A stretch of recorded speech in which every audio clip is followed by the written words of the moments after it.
Il était une fois, dans les vastes forêts du Congo, un roi nommé Makoko. Roi d'un royaume prospère, il était connu pour sa sagesse et sa bravoure. Makoko avait hérité d'un territoire riche en ressources naturelles, peuplé de tribus diverses, chacune avec ses propres coutumes et traditions. Un jour, des rumeurs de conflits naquirent parmi les tribus voisines, menaçant la paix dans son royaume. Inquiet, Makoko convoque un conseil de sages pour discuter des solutions. Ils convinrent qu'il était essentiel de renforcer les alliances entre les tribus africains. Makoko entreprit un voyage à travers son royaume, visitant chaque tribu, écoutant leurs préoccupations et leur proposant des échanges culturels. Il organisa des festivals où chacun pouvait partager sa musique, sa danse et ses récits.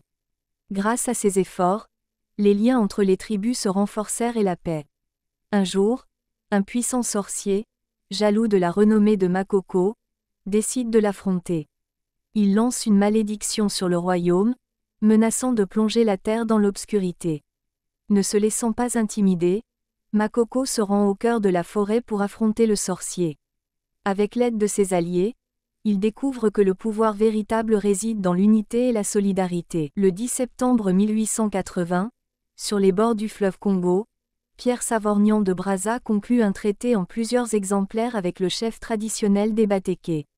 Par ce traité auquel l'Africain ne comprend goutte, la République française établit son protectorat sur un vaste territoire qui fait aujourd'hui partie du Congo-Brazzaville.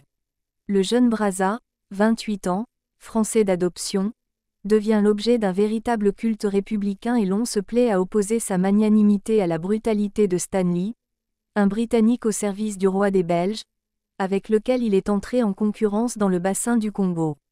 À Paris, le traité entre Brazza et le Makoko Iloo est ratifié le 18 septembre 1882 par la Chambre des députés, dans l'enthousiasme. C'est qu'entre-temps, Jules Ferry a converti une bonne partie des élites républicaines au principe de la colonisation.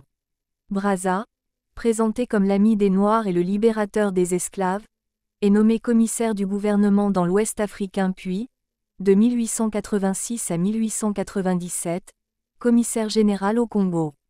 Il jette les bases de la future Afrique équatoriale française, Congo, Gabon, Ubangui-Chari, aujourd'hui Centrafrique, Tchad et Cameroun.